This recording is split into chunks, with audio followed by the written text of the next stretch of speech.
Assalamualaikum warahmatullahi wabarakatuh. Bismillahirrahmanirrahim. Selamat malam dulur-dulur mereka.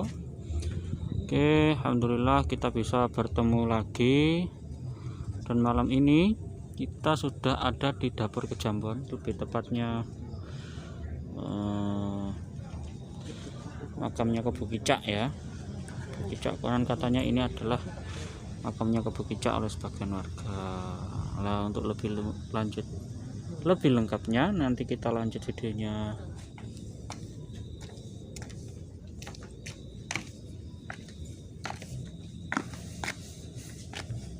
Assalamualaikum warahmatullahi wabarakatuh. Selamat sejahtera untuk kita semua, dulur-dulur semuanya, sahabat-sahabat Baiko dimanapun Anda berada. Semoga kalian selalu dilimpahkan kesehatan dan selalu diberi rezeki yang lancar oleh Allah Subhanahu wa Ta'ala. Pada malam hari ini, pada penelusuran kali ini, Baiko bersama tim menelusuri jejak dari kisahnya Kebu Kicak ya. Jadi seorang manusia yang bertubuh manusia, berkepala hewan, berkepala kerbau. Nah, ini coba kita ungkap kisahnya ya, kita telisik. Kebetulan kita sudah berada di lokasi makam. Kebetulan makam yang ada di sini adalah makamnya Ki Ageng Pranggan, yaitu gurunya Kebu Kicak dan sekaligus yang memberikan mandat atau memberikan kekuasaan sebagai seorang demang kepada seorang Kebu Kicak. Nah, kisah Kebu Kicak ini sangat menarik sekali karena kenapa? Kebu Kicak ini kenapa dia bisa bertubuh manusia berkepala kerbau ini, karena konon katanya, ceritanya, beliau ini dulu waktu masa mudanya itu sangat nakal sekali, nggak berani sama orang tuanya, sama ibunya, akhirnya di shot atau apa namanya, dikutuk untuk jadi separuh kerbau separuh manusia. Oke, kita langsung masuk ke dalam, kita lihat apa saja yang ada di dalam, ikuti penelusurannya. Mudah-mudahan informasi ini bisa memberikan manfaat. Oke.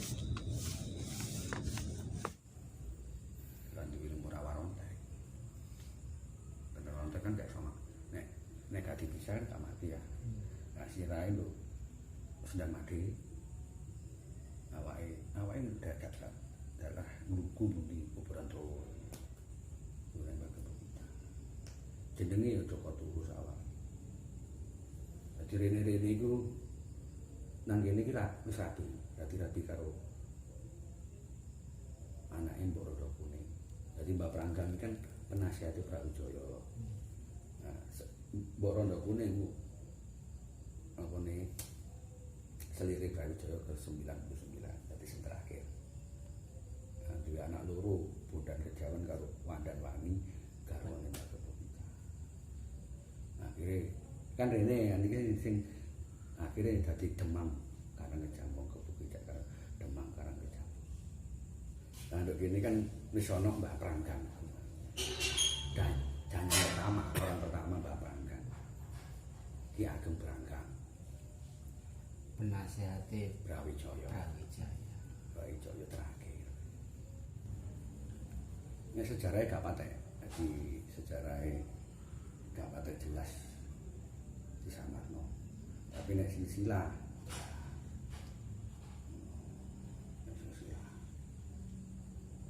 nek sejarahnya mau saya kuku yo sampai nambah Mukhtar kono. Jadi yang mengislamkan Pak Kebu Kicak itu Mbak Mukhtar. Nek versi liya tarung, versi kene gak tarung. Dan niki Kebu Kicak niki asile dugi pundi? Lah iku sing samarno. Apa kok Kebu Kicak Karang Kebu. Tirakat biyen iku telasan iku ngicaki Keblogong, cacake kebo, kulit rada kencing. Tapi versi wong karoman, wong nggo ipan sing niku ana sungune. Nek versi nggonku gak ono. Jadi berjit menungso ngene iki. Julukan. Nek ono sungune kan iki masuk gak masuk akal jangan masih tetep masih untuk film barang langsung kaya lah. Wah IP sing sungune modone apa nek ngomong. ilmune nek metu. Oh nek metu. Niki silsilahe pun Kebo Kicak niki. Meni sore iso nek mendhuwure mok Manggulang Jagat bapake tok niku. Tapi yo tetep turunane Brawijaya. Turunane Raja Majapahit.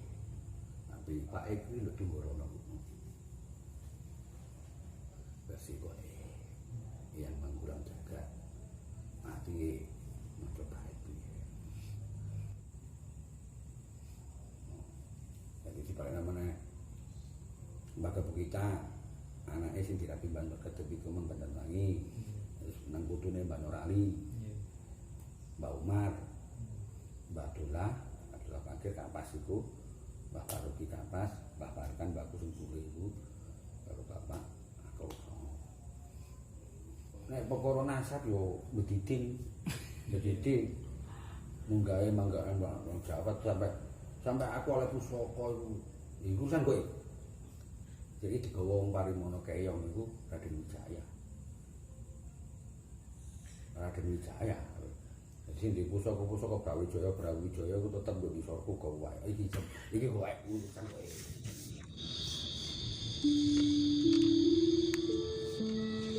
Oke, nah ini kita sudah beralih bangunannya ya. Ini seperti istana. Kalau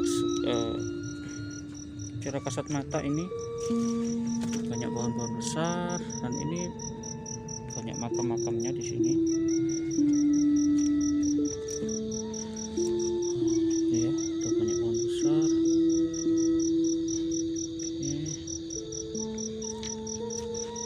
Oke. Ada bangunan khususnya di sini. Bisa dilihat. Oke. Kita coba telusuri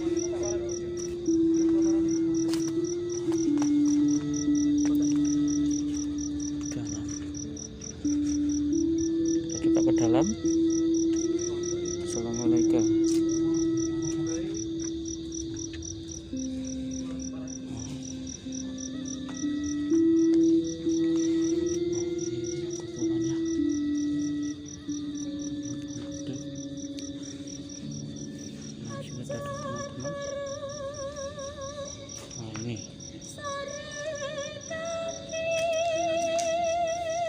Ini ada 3 makam.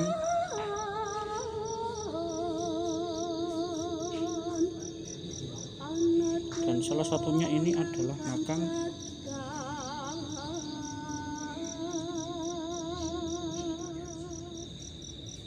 Mbah Pranggang ya, di Kota Tlatang, Karangkejang. Ini Ibunda Jaga Tulus Kebo Kicak. Itu juga Mbah Putri, Mbah Sedap. Dan ini adalah makam-makamnya ya. Nanti kita coba cari tahu yang mana makamnya, karena ada 3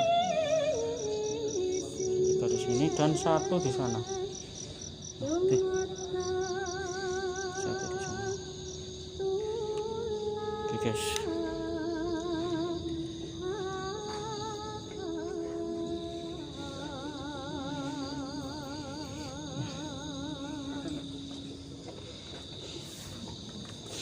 Ini ada seperti makam keluarga ini. Bedak. Nah, kamera ngeblur dengan sendirinya.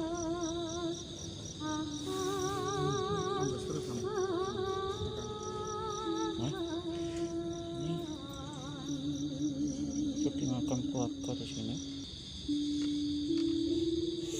Ini makam-makam umum. Itu kan sudah sangat tua.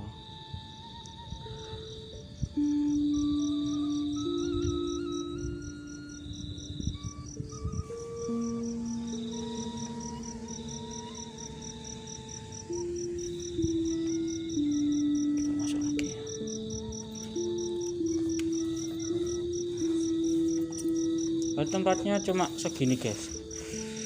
Di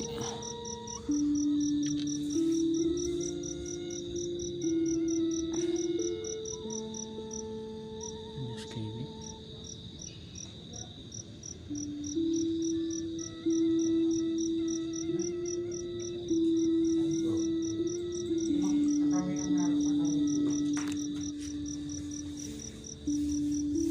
Oke, sahabat-sahabat semua, ini adalah makamnya ibundanya dari Kebo Kicak ya. Bisa dilihat, cuma makam ibundanya ada. Nah, ini adalah makam ibunya Kebo Kicak. Cuma makamnya Kebo Kicaknya memang tidak ada. Jadi ini makamnya sudah diurutkan. Jadi ini kan di situ ada 4 nama. Jadi yang sebelah timur sendiri ini adalah Mbah Pranggang ya. Mbah Pranggangnya ini cikal bakalnya Karang Kejambon. Jadi yang tengah ini Mbah Putri garwa Kinasih, dan yang sebelah ini Mbah apa itu? Pudut, Mbah Pudut. Ini abdi dalamnya. Jadi abdi dalamnya ini. Dan ini makamnya ibunya Kebo Kicak. Dan untuk Kebo Kicaknya sendiri sampai sekarang kita belum tahu di mana tempatnya. Ya. Coba kita korek informasinya sedikit-sedikit. Nah, ini pohon-pohonnya ada 3 pohon besar, satu di sini, terus yang satu ini ya, satu ini, dan yang satu di belakang sana. Ini pohonnya beringin semua. Jadi kesan mistisnya ini dapat di sini.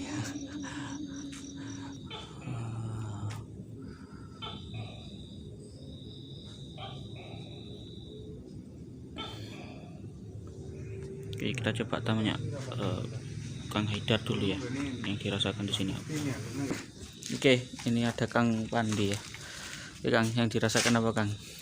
Ya, untuk hawanya ya di sini biasa ya, nggak ada efek di badan, cuman waktu masuk lokasi pesarian agak pusing ya, agak pening kepala. Mungkin ada gesekan energi ya, energi goib sama energi dari sini, energi saya, energi teman-teman semua ya, mungkin itu.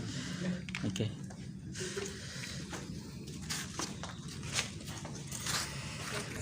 Jadi guys, kalau untuk saya pribadi di sini hawanya biasa saja, tidak begitu ada aura negatifnya, sama seperti tempat-tempat biasa. Kita coba telusuri.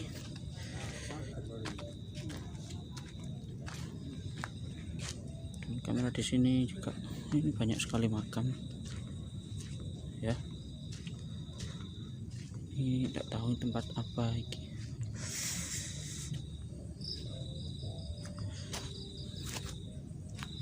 Oke, di sini ada Kang Haidar. Kita coba tanya-tanya dulu ya.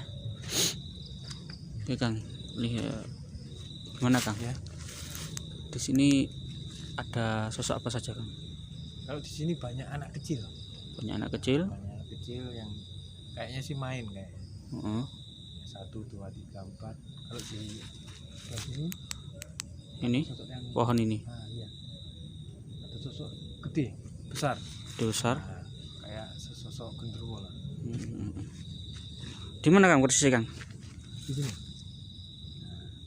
Ini Iya, ini. pas ini. Tapi lebih banyaknya anak kecil kalau di sini. Anak Banyak kecil. yang main ya. Ada yang masuk keluar banyak.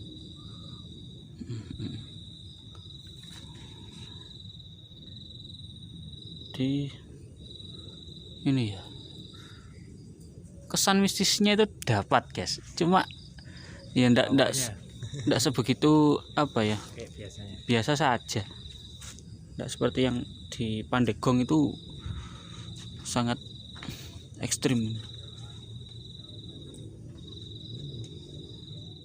Oke teman-teman, karena di sini tempatnya untuk mediumisasi kurang kondusif dan sangat dekat dengan jalan raya, kita takutnya mengganggu dengan aktivitas warga di sekitar sini. Jadi kita akan mengadakan mediumisasi di lain tempat ya, seperti biasanya. Jadi tetap lanjutkan kegiatan kami selanjutnya. Melihat ada sosoknya di sini pas di sini ini ada sosoknya di sini. Ini perwujudan dari kebo kicaknya ya. Jadi gede tapi enggak tangkap kan.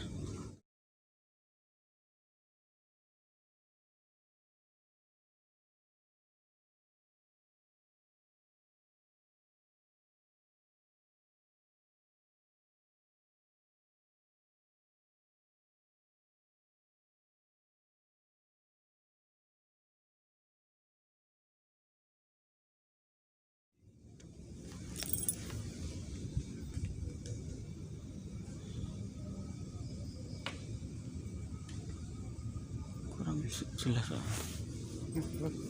Oke ya, tadi baru potongan. Oke teman-teman, sahabat-sahabat semua, tadi kita sudah melihat makamnya daripada gurunya ya, gurunya Kebo Kicak yang sangat fenomenal sekali, yang terutama di daerah Jombang ini. Siapa yang nggak tahu dengan Kebo Kicak. Nah untuk saat ini nanti kita adakan mediumisasi ya, kita korek lebih lanjut informasi-informasi yang mungkin belum pernah kita dapatkan. Nah, kita korek kepada seseorang, nanti kita akan memasukkan mungkin jin yang ada di sana. Salah satunya mungkin bisa jadi itu Kebo Kicak atau mungkin yang lainnya. Nanti kita masukkan, kita tanya-tanya siapakah dia nanti. Nah nanti untuk yang bertugas memasukkan ini nanti murid saya juga yang biasa disebut dengan Kang Mocin ya. Saya nggak tahu Mocin apa singkatannya, yang jelas ini panggilannya Kang Mocin ya. Kalau kemarin kan Kang Haidar sudah memasukkan sering sudah memasukkan menjadi yang memasukkan ke mediator. Nah sekarang ganti murid saya yang lain, kita coba kita saksikan. Nah nanti biar dikorek langsung dengan Mas Apandi peletnya ya. Oke, kita lanjutkan ke oke guys, ini sudah proses mediumisasi.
Assalamualaikum. Assalamualaikum. Bisa bicara, Mbak? Assalamualaikum.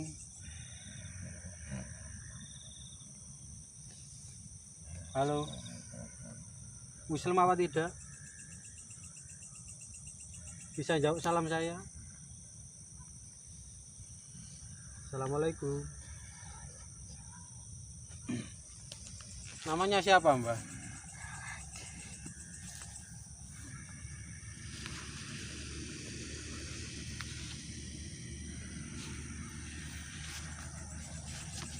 Namanya siapa? Mbah Haji. Oh iya, asalnya dari mana, Mbah?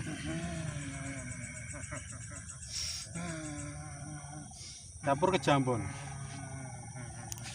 Iya. Pinggir nih. Mbahnya ini tahu sejarah Kebukicak. Mbahnya pada masa itu gimana perannya?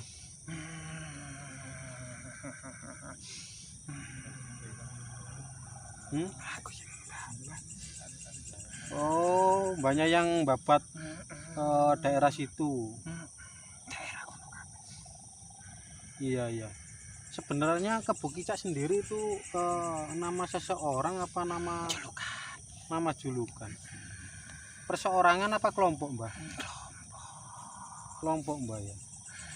Kalau di Jombang kan terkenal kesaktiannya Kebukicak itu, Mbah ya.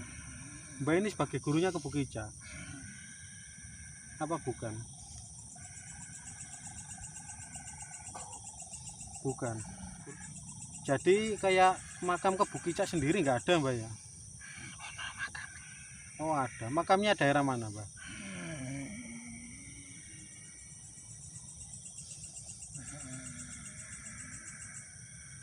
Bisa sebutkan, Mbah?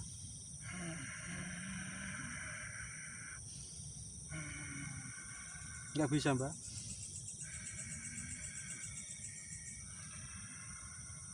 Di tempat tadi ada 4 makam, Mbah ya.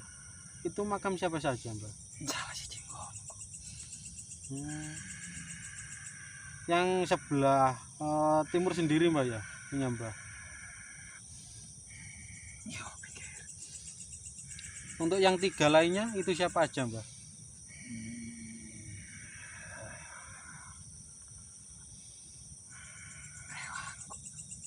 Murid-muridnya, Mbah. Iya. Mbah sendiri waktu Mbah bertalas di daerah situ pada masa siapa, Mbah?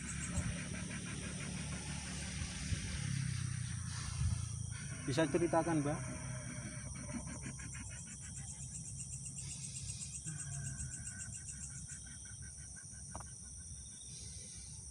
Pada masa siapa, Mbah?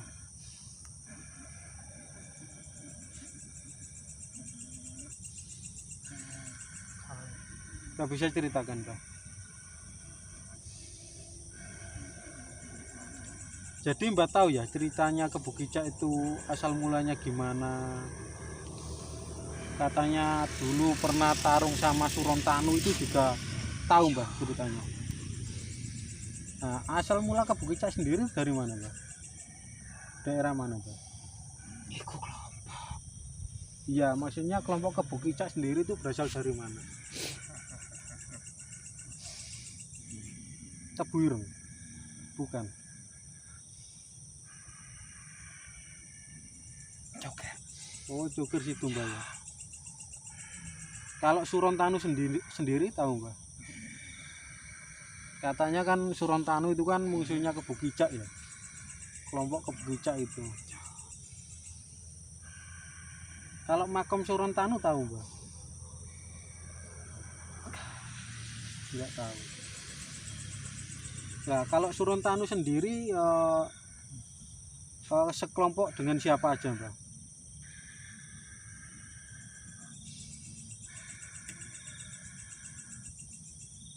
Bayi Sakiban.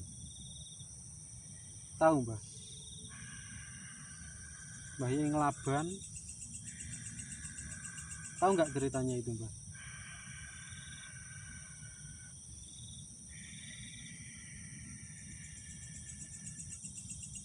Mbah? Bisa ngasih informasi, Mbah? Gimana ceritanya, Mbah? Ada yang enggak? Ada yang anu tambah? enggak mulai ini. Ada yang nahan tambah.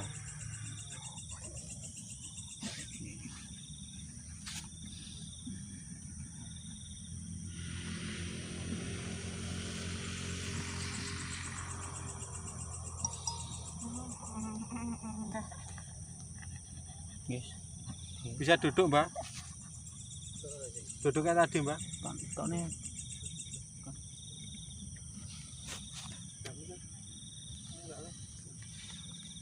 Udah, makasih Mbak ya atas infonya ya Mbak ya. Assalamualaikum Mbak.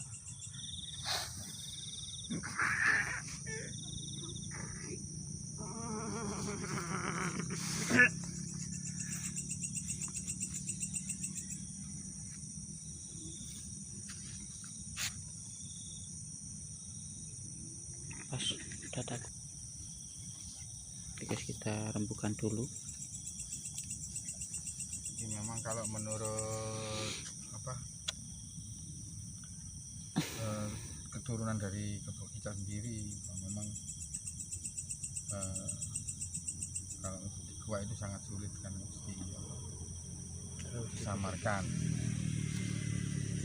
Nah, sama sekarang ini kita masih bingung apa ini Kebo Kicak itu nama grup atau komunitas lah bahasa sekarang itu, atau sebuah perkumpulan apa kita kurang paham, apa sebuah padepokan juga kita kurang tahu. Apakah itu seseorang yang memang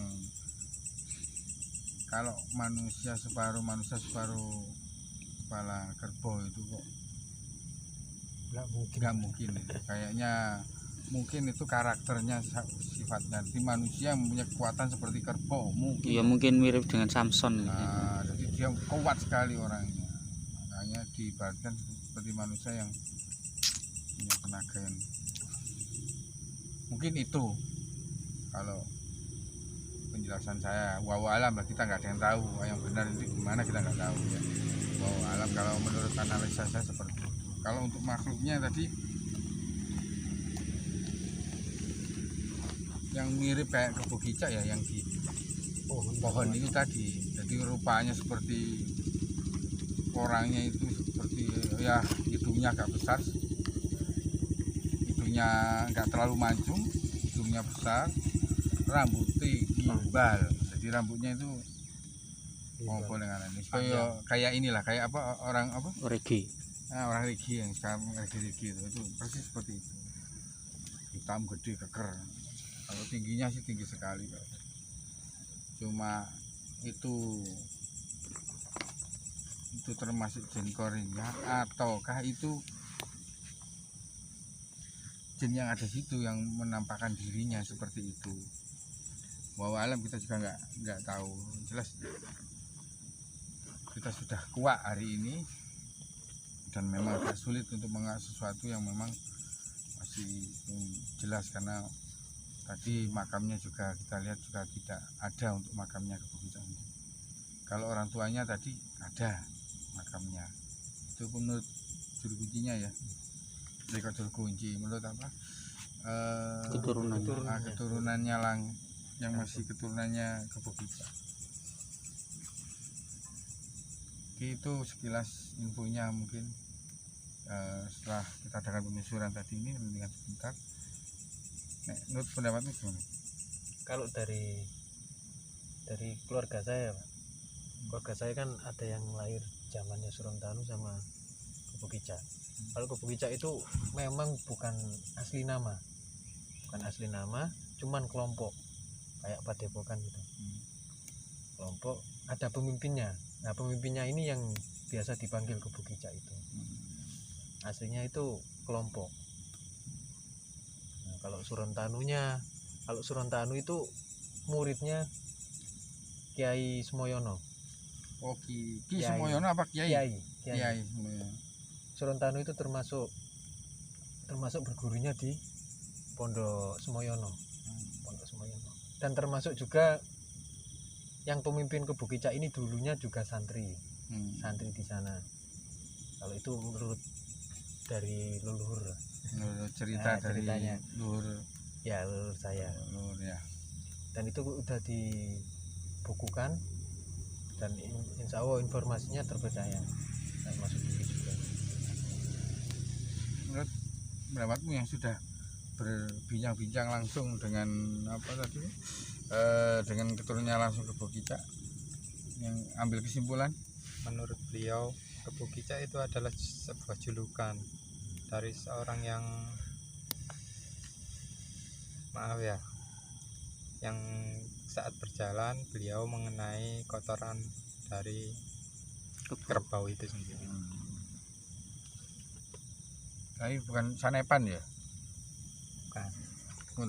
Sanepan itu nginjak kotoran kerbau itu maksudnya dia ini melanggar sesuatu yang buruk gitu loh, mungkin itu bahasa kiasan mungkin. Dijuluki Kicak. Pandi nih. Kalau menurut saya sendiri kan cuman apa ya Pak, cerita masyarakat ya yang tersebar di Jombang kan rata-rata kan suatu nama kelompok maupun suatu nama geng kan yang menguasai daerah wilayah Cukir waktu itu. Ceritanya kan itu pada waktu Cukir mungkin sebelum penjajahan Belanda, mungkin sampai penjajahan Belanda, penjajah Jepang. Iya. Ceritanya kan waktu ada pertarungan juga sih antara apa kata Kang Heder tadi ya, dari geng Kebo Kicak sama Surontanu itu akhirnya larinya ke arah utara sampai bubar pertarungan itu sampai di daerah Jabun itu. Makanya itu betul-betul makam atau petilasan ya juga nggak tahu juga. Itu sih cuman cerita-cerita masyarakat. Kalau kebenarannya kan Allah alam, nggak tahu juga. Oke, jadi kita bisa tarik kesimpulan dari beberapa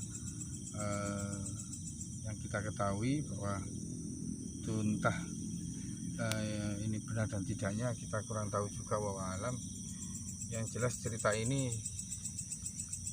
sudah diketahui dan sangat terkenal sekali khususnya di wilayah Jombang ini. Jadi asal usul kota Jombang ini tidak lepas juga dari kisahnya Kebo Kicak ini yang memang masyhur punya kekuatan yang luar biasa. Ya kita sebagai generasi muda, nah kita apa ini cerita ini. Jadi tapi tanpa mengkultuskan. Jadi kalau kita nanti ini mengkultuskan itu juga keliru. Jadi ini sebatas cerita yang memang kita ketahui sebagai khasanah kebudayaan kita, yaitu menghormati dan menghargai cerita-cerita dongeng-dongeng daripada leluhur kita. Saya kira gitu aja. Apabila ada salah kata, apabila ada salah ucapan, salah tindakan, kami dari tim Gerbang Misteri Mbah Eko mohon maaf yang sebesar-besarnya. Semoga apa yang kita sajikan bisa memberikan manfaat ya, dan juga apa yang kita berikan mudah-mudahan bisa memberikan pembelajaran yang baik untuk kita semua.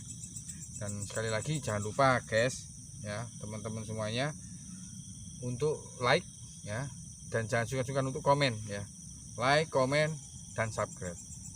Oke, karena dengan subscribe Anda akan selalu mendapatkan info-info terbaru dari channel Gerbang Misteri Mbah Eko. Oke, saya kira itu aja. Terima kasih. Wassalamualaikum warahmatullahi wabarakatuh.